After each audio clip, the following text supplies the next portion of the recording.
Subscribe करिए हमारे channel target UP TET CTET को और बेल आइकन को दबाइए। हेलो दोस्तों, मैं आनंद स्वागत करता हूं आप सभी का आपके अपने channel target UP TET CTET में और ऐप अस्तित्व एकेडमी में। दोस्तों, यहाँ पे डीएलएड थर्ड सेमेस्टर की कंप्यूटर की क्लासेस आज हम स्टार्ट करने वाले हैं। आज जो पहली क्लास है आपकी, इसमें हम डिस्कस करेंगे आपका पाठ्यक्रम, आपका सिलेबस, मतलब आपको डीएलएड थर्ड सेमेस्टर के कंप्यूटर विषय में क्या क्या चीजें पढ़नी है वह यहाँ पे हम डिस्कस करने वाले हैं और साथ ही साथ पूरी स्ट्रेटेजी डिस्कस करने वाले हैं, किस तरीके से हम पढ़ने वाले हैं, सारी चीजें जानने को मिलेंगी। तो चलिए स्टार्ट करते हैं। देखिए, इससे पहले भी कंप्यूटर विषय में आपको पढ़ा चुका हूं हैंड रिटन नोट्स के माध्यम से। उन क्लासेस को आपके पिछले बैचेस के जितने भी स्टूडेंट्स रहे हैं, 1 लाख से ऊपर व्यू उसका गया है। तो समझ लीजिए कितने लोगों ने उन क्लासेस के माध्यम से लाभ उठाया है। अब उसी को, उन क्लासेस को कंपाइल करके और आपकी जो बुक्स हैं उनको कंपाइल करके यहाँ पे और ही इफेक्टिव नोट्स आपको मिलने वाले हैं। पहले भी मैंने हैंड रिटन नोट्स कराए हैं, लेकिन उन हैंड रिटन नोट्स को मैं मिलाऊंगा और बुक्स से जो ज्ञान आपको बहुत ही आसान भाषा में मैं प्रोवाइड कराने वाला हूँ। इसी तरीके का आपको पीडीएफ देखने को मिलेगा। इस तरीके की पीडीएफ से मैं आपको पढ़ाऊंगा, जिससे आप प्रिसाइज वे में बहुत ही अच्छे तरीके से। और हैंड रिटन नोट्स में देखिए क्या होता है कि इंटरेक्टिव चीजें जो है कंप्यूटर विषय आपको बताना होता है, मुझे चीजें दिखानी होती हैं, डिवाइसेस दिखाने होते हैं, उनका यूज दिखाना होता है। तो जो ज्ञान आपको हैंड रिटन नोट्स में मिलेगा, उससे अच्छा ज्ञान मैं यहाँ पे आपको इन पीडीएफ्स के माध्यम से प्रोवाइड कराऊंगा। ठीक है, बाकी जो भाषा होती है टीचर की, जो आसान लैंग्वेज होता है, जो समझाने का तरीका होता है, वो मेन होता है। तो आप ध्यान दीजिएगा पूरा, आपको चीजें बहुत अच्छे से समझ में आएंगी, क्योंकि प्रीवियस बैचेस के जितने भी स्टूडेंट्स हैं उनका एक्सपीरियंस बहुत अच्छा रहा है मेरे साथ पढ़ने का। तो चलिए अब हम देखेंगे कि सिलेबस क्या क्या चीजें यहाँ पे आपको पढ़नी है। देखिए, फर्स्ट सेमेस्टर में भी आपने कंप्यूटर पढ़ा, कंप्यूटर विषय, और फर्स्ट सेमेस्टर में जो आपने पढ़ा था, फर्स्ट सेमेस्टर में क्या पढ़ा था कि कंप्यूटर का इतिहास क्या है, कंप्यूटर होता क्या है, उस मशीन के बारे में पढ़ा, उसमें क्या हार्डवेयर होता है, क्या सॉफ्टवेयर होता है, उस सॉफ्टवेयर को कैसे यूज करते हैं, ये सारी चीजें, मतलब कंप्यूटर के बारे में पूरी नॉलेज आपको हो चुकी है फर्स्ट सेमेस्टर में। अब यहाँ पे कंप्यूटर से आगे हम बढ़ेंगे। आगे ये जो एज चल रही है, इसको हम लोग क्या कहते हैं, ये सूचना का समय है, इंफॉर्मेशन का समय है। ठीक है, क्योंकि हर एक इंफॉर्मेशन जो चाहते हो आप, आपके मोबाइल पे, लैपटॉप पे, कंप्यूटर पे तुरंत अवेलेबल हो जाता है। तो उसी से जुड़ा हुआ आपका सिलेबस भी है। यहाँ पे बहुत ही इंटरेस्टिंग है, आपको पूरा इंटरेस्ट आएगा पढ़ने में, बस आपको पूरा ध्यान लगा करके पढ़ना है। तो देखिए, 5 यूनिट्स में मैं डिवाइड कर रहा हूं। आपका जो पूरा सिलेबस है 5 यूनिट्स हैं यहाँ पे, और इन 5 यूनिट्स को बहुत ही कायदे से आपको पढ़ना है। देखिए, पहला यूनिट जो है आपका सूचना एवं संचार प्रौद्योगिकी की प्रस्तावना, या आप इसको कह सकते हैं सूचना एवं संप्रेषण तकनीकी। संचार कहिए या संप्रेषण कहिए, बात एक ही है, जिसको अंग्रेजी में कहते हैं कम्युनिकेशन, या सूचना को इंफॉर्मेशन कहते हैं इंग्लिश में, आपको पता ही है। और प्रौद्योगिकी की जगह आप चाहे तकनीकी कहिए या इंग्लिश में टेक्नोलॉजी कहिए, बात एक ही है। ठीक है, इंग्लिश में देखिए एक ही नाम बनता है, introduction of information and communication technology, जिसे शॉर्ट फॉर्म जिसका होता है ICT, information and communication technology. तो आईसीटी आपको हर जगह देखने को मिलेगा, यही आईसीटी आपको पूरा पढ़ना भी है आपके सिलेबस में। ठीक है, इंफॉर्मेशन एंड कम्युनिकेशन टेक्नोलॉजी, या हिंदी में कहा जाए तो सूचना एवं संप्रेषण तकनीकी, या सूचना एवं संचार तकनीकी, या सूचना संप्रेषण तकनीकी, कुछ भी नाम दे दीजिए, इनमें से सारे सेम है। ठीक है, तो इस तरीके से अब सूचना एवं संचार प्रौद्योगिकी, सूचना या संचार तकनीकी होता क्या है, वह आपको यहाँ पे इस चैप्टर में पढ़ना है। ठीक है, तो सूचना, अब अलग अलग पहले आप जानेंगे कि सूचना, इंफॉर्मेशन क्या होता है। ठीक है, तो सूचना की परिभाषा आपको पढ़ना है इस चैप्टर में। सूचना का क्या स्वरूप होता है, सूचना की अवधारणा, सूचना के क्या गुण होते हैं, जैसे किसी भी इंसान के गुण होते हैं, वैसे सूचना, इंफॉर्मेशन के भी गुण होते हैं। ठीक, अब संचार का अर्थ क्या होता है, मतलब कि कम्युनिकेशन, संप्रेषण जिसे कहते हैं, उसका क्या अर्थ होता है, संचार की अवधारणा, संचार प्रक्रिया की विशेषताएं क्या होती हैं, संचार की बाधाएं क्या क्या होती हैं, विद्यालय संचालन प्रबंधन में सूचना एवं संचार प्रौद्योगिकी के कार्य। ये तो आप एक लास्ट यूनिट में पढ़ेंगे ही कि विद्यालय प्रबंधन में किस तरीके से आईसीटी का प्रयोग होता है, ये तो आपको पढ़ना ही पढ़ना है। और प्रौद्योगिकी का अभिप्राय, अब देखिए आईसीटी में जो ये आई, सी और टी दिख रहा है, इन तीनों के बारे में अलग अलग पहले आपको जानकारी ले लेना है। सूचना क्या होता है, संप्रेषण क्या होता है, तकनीकी क्या होता है, ये तीनों के बारे में आपको अलग अलग से इनका अर्थ, परिभाषा पढ़ना है, इनकी विशेषताएं पढ़नी है, इनके बारे में पूरा जानना है। फिर जब ये एक साथ मिलते हैं तो किस तरीके से आईसीटी को बनाते हैं, आईसीटी क्या होता है, ये आपको आगे पढ़ना है। तो देखिए, सूचना एवं संचार संप्रेषण प्रौद्योगिकी की मूल अवधारणा, शिक्षा में सूचना एवं संचार प्रौद्योगिकी का अनुप्रयोग, शिक्षा के क्षेत्र में सूचना एवं संचार प्रौद्योगिकी के साधन, सूचना एवं संचार प्रौद्योगिकी के क्या शैक्षिक कार्य हैं, आईसीटी के शैक्षिक कार्य क्या है, शिक्षा में सूचना एवं संचार प्रौद्योगिकी की क्या उपयोगिता है, आईसीटी का क्या उपयोग है शिक्षा के क्षेत्र में,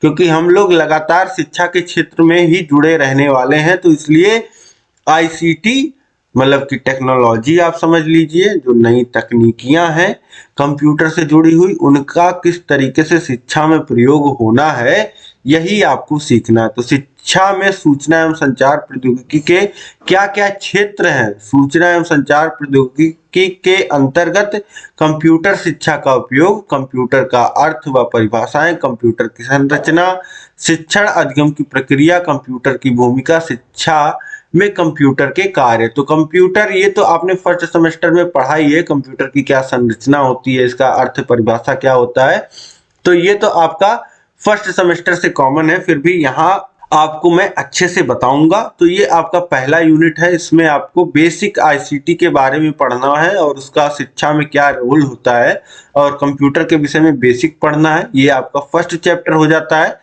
इसके बाद जो दूसरा चैप्टर है आपका, वह शिक्षा तथा शिक्षण में सूचना एवं संचार प्रौद्योगिकी, information and communication technology in education and studies. तो अब ये देखिए, पूरा डेडिकेटेड यूनिट ही हो गया आपका कि किस तरीके से शिक्षा में और पढ़ाई में आईसीटी का प्रयोग होता है। तो शिक्षक की ज्ञान वृद्धि हेतु सूचना एवं संचार प्रौद्योगिकी का उपयोग।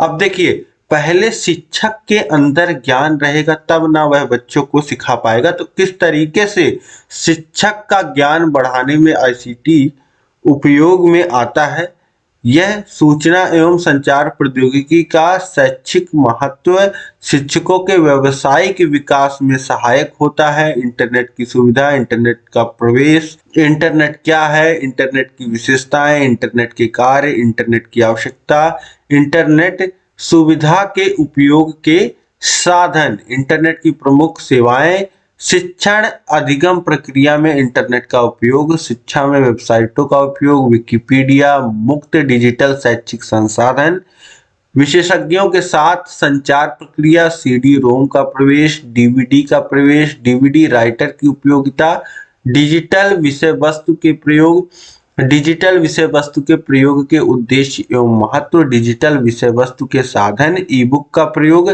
ई अनुवर्ग का प्रयोग, प्रशिक्षण वीडियो से आशय और यूट्यूब। यहाँ पे पूरा आपको क्या पढ़ने को मिल रहा है। अब देखिए, पूरा यहाँ पे जैसे आप बढ़ रहे हैं, देख रहे हैं कि आईसीटी का शिक्षा और शिक्षण में क्या उपयोग है, वैसे ही आपका पूरा इंटरनेट जो है, इंटरनेट की जो सुविधाएं होती हैं वह यहाँ पे आपको देखने को मिल जा रही हैं, और सीडी डीवीडी भी आपको पढ़ने को मिलेगा यहाँ पे, और साथ ही साथ किस तरीके से ई बुक्स का और यूट्यूब है जहाँ के माध्यम से अभी आप ये पढ़ पा रहे हो। तो ये सारी चीजें आपको दूसरी यूनिट में सीखने को मिलेंगी। अब इसके बाद तीसरा यूनिट देखिए क्या है जो आपको पढ़ना है, शिक्षा प्रदान करने में, सिखाने में सूचना एवं संचार प्रौद्योगिकी का प्रयोग, use of information and communication technology for education delivery. अब देखिए, ये तो कुछ पॉइंट्स हो गए कि शिक्षा के क्षेत्र में आप किस तरीके से आईसीटी का प्रयोग कर सकते हैं, लेकिन किस तरीके से सिखाने में कर सकते हैं। जब आप सोचिए कि आप क्लासरूम में हैं एज ए टीचर, आपको किस तरीके से आईसीटी मदद कर सकता है। अगले बच्चे आप पे डिपेंडेंट हैं, आपसे सीखने आए हैं, आप जिस विषय के भी टीचर हैं, तो किस तरीके से ये जो टेक्नोलॉजी है वह आपको मदद कर सकती है कि आप बच्चों को और अच्छा सिखा पाएं। तो वह आपको इस चैप्टर में पढ़ना है। अब देखिए कि हम लोग क्या कर सकते हैं, अच्छे से सिखाना बच्चे को, तो स्मार्ट कक्षाएं बनाई जा सकती हैं। स्मार्ट कक्षाओं का महत्व एवं उपयोगिता। अब यहाँ पे स्मार्ट कक्षाएं क्या होती हैं, जैसे आपका पहले मोबाइल था तो वह उसमें बटन्स होती थी, तो उसको बोलते थे कीपैड वाला मोबाइल। फिर आ गया आपका टच वाला मोबाइल, फिर आ गया आपका स्मार्ट मोबाइल। तो इसी तरीके से आपकी क्लासेस भी अब आईसीटी के मदद से क्या हो चुकी है, स्मार्ट। तो इन स्मार्ट क्लासेस के बारे में हम पढ़ेंगे, इनका महत्व क्या होता है, उपयोगिता क्या होता है, और डिजिटल श्यामपट्ट क्या होता है, डिजिटल श्यामपट्ट की क्या आवश्यकता है, स्टाइलस निर्माण एवं इसका प्रयोग क्या होता है, स्लाइड निर्माण और इसका क्या प्रयोग होता है, और स्लाइड प्रोजेक्टर क्या होता है, ओवरहेड प्रोजेक्टर क्या होता है, ओवरहेड प्रोजेक्टर के भाग क्या होते हैं, शैक्षिक दृश्य श्रव्य उपागम क्या होता है। देखिए शैक्षिक श्रव्य और दृश्य उपागम का मतलब क्या है, शैक्षिक का मतलब क्या होता है जो आपका स्टडी से जुड़ा हुआ हो, दृश्य और श्रव्य मतलब होता है जिसे देखा और सुना जा सकता है, उपागम का मतलब हो गया आपका कोई ऐसा उपाय। तो दृश्य उपागम, श्रव्य उपागम, ऑनलाइन ई प्रयोगशाला, ई पुस्तकालय, ई संग्रहालय का कक्षा में उपयोग, ई प्रयोगशाला का ऑनलाइन उपयोग, ई पुस्तकालय का ऑनलाइन उपयोग, ई संग्रहालय का ऑनलाइन उपयोग, ई प्रयोगशाला, ई पुस्तकालय एवं ई संग्रहालय के महत्व। ठीक है, तो अब आपको पता है कि आपका प्रयोगशाला क्या होता है, पुस्तकालय क्या होता है, संग्रहालय क्या होता है। इसी तरीके से अब डिजिटल वर्ल्ड में जब ई शब्द लग गया तो उसका मतलब हो गया इलेक्ट्रॉनिक। तो ये क्या होती हैं, इलेक्ट्रॉनिक प्रयोगशालाएं क्या होती हैं, पुस्तकालय क्या होती हैं, ये आपको यहाँ पे देखने को सीखने को मिलेगा इस चैप्टर में, और इनका महत्व क्या क्या होता है ये आपको पढ़ने को मिलेगा। इसके साथ साथ अब देखिए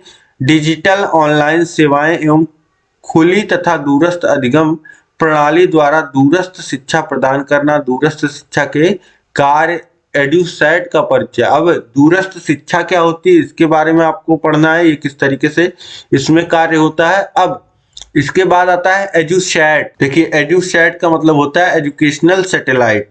ये सैटेलाइट्स जो है वह हमारा जो इसरो है इसके द्वारा इन सैटेलाइट्स को लॉन्च किया गया, और इन सैटेलाइट्स के बारे में आपको पढ़ना है। तो एडुसेट के क्या क्या कार्य हैं, एडुसेट हेतु भौतिक संरचना क्या है, कक्षाओं में टेलीकॉन्फ्रेंसिंग, वीडियो कॉन्फ्रेंसिंग का प्रयोग, टेलीकॉन्फ्रेंसिंग का महत्व, प्रसार भारती शैक्षिक सेवाएं। देखिए प्रसार भारती एक संस्था है जो क्या मैनेज करती है टीवी और रेडियो। तो इस प्रसार भारती के बारे में आपको पढ़ना है। तो रेडियो सेवाएं जिसे Gyanvani radio station, Gyanvani radio station की आवश्यकता तथा महत्व, शैक्षिक दूरदर्शन सेवाएं, शैक्षिक दूरदर्शन की प्रमुख परियोजनाएं, दूरदर्शन ज्ञान दर्शन चैनल, वार्ता अनुप्रयोग के माध्यम से समस्या समाधान, ईमेल के माध्यम से समस्या समाधान, और ऑनलाइन वेब पोर्टल द्वारा ई ट्यूशन आप सभी को पता है, विस्तृत खुले ऑनलाइन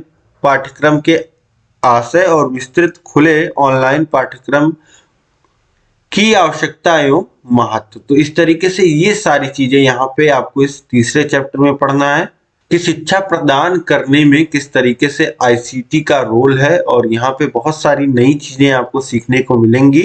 ठीक है, तो सब कुछ टेक्नोलॉजी से जुड़ा हुआ है, आईसीटी से जुड़ा हुआ है, बहुत ही इंटरेस्ट आएगा आपको पढ़ने में।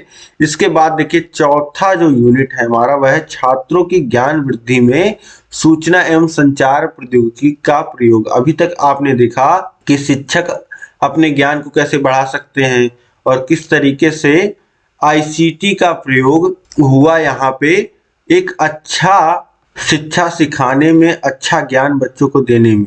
अब किस तरीके से छात्र अपने ज्ञान की वृद्धि में कर सकते हैं आईसीटी के माध्यम से, वो यहाँ पे देखना है। तो use of ICT for knowledge enhancement of students. तो छात्रों की ज्ञान वृद्धि कराने के लिए सूचना एवं संचार प्रौद्योगिकी का प्रयोग ये आपको पढ़ना है इंटरनेट के माध्यम से।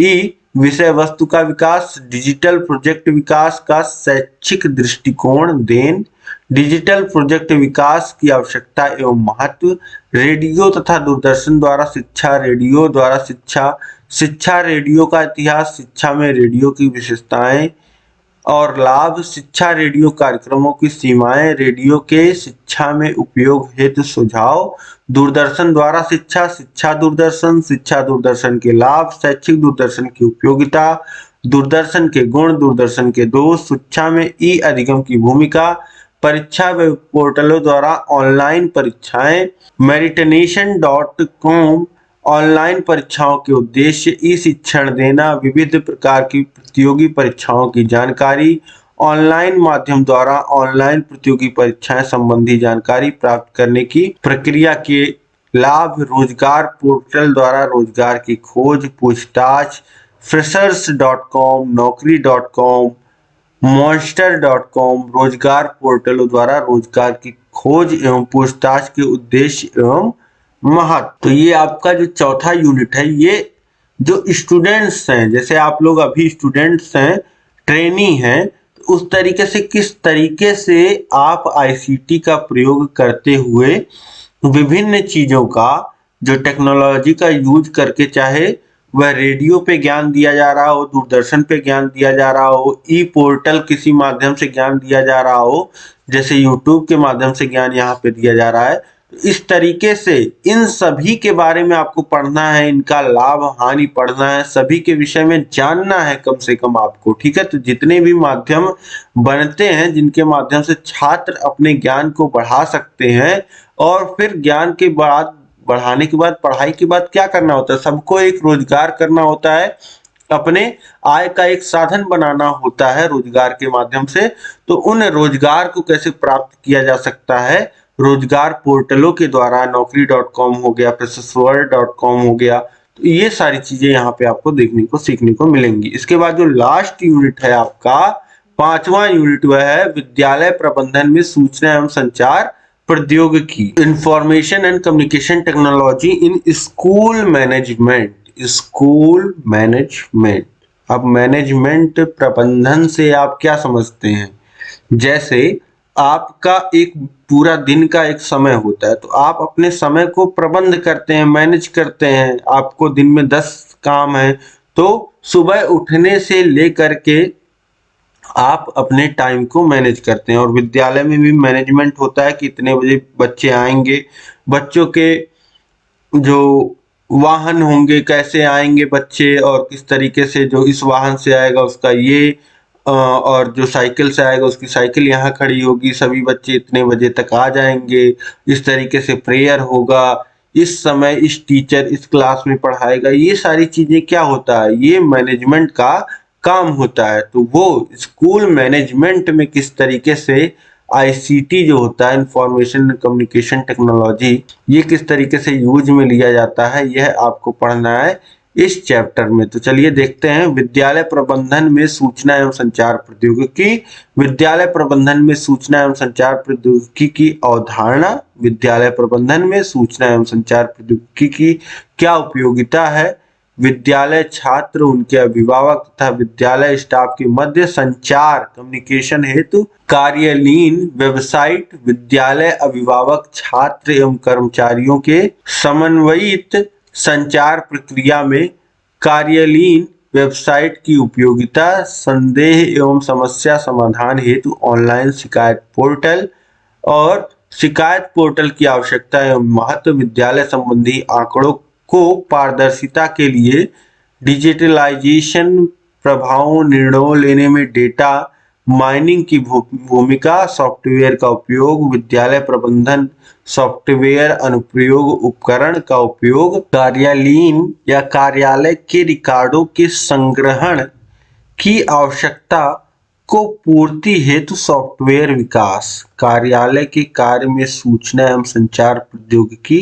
कार्यालय कार्य कारिणों प्रबंधन में सूचना एवं संचार प्रौद्योगिकी का गुण, रिकॉर्ड के रख रखाव एवं एकीकरण के लिए ऑफिस पैकेज शीघ्र एवं मितव्ययी संचार में ईमेलों के आदान प्रदान को भूमिका समय एवं धन की बचत में टेली कॉन्फ्रेंसिंग तथा वीडियो कॉन्फ्रेंसिंग की भूमिका, टेलीकॉन्फ्रेंसिंग एवं टेलीकॉन्फ्रेंसिंग के लाभ, टेलीकॉन्फ्रेंसिंग के उपयोग, वीडियो कॉन्फ्रेंसिंग, विद्यालय प्रबंधन में टेलीकॉन्फ्रेंसिंग एवं वीडियो कॉन्फ्रेंसिंग की आवश्यकता। तो यहाँ पे आपको 5वें चैप्टर में पूरा आपका आईसीटी के माध्यम से किस प्रकार से विद्यालय के जो भी रिकॉर्ड है या जो भी मैनेजमेंट का काम है विद्यालय का, ठीक है, किस तरीके से विद्यालय में शिक्षकों और बालकों के बीच में कम्युनिकेशन का काम किया जाएगा आईसीटी के माध्यम से, किस तरीके से उनके बीच संचार। आपको पता है कि सूचना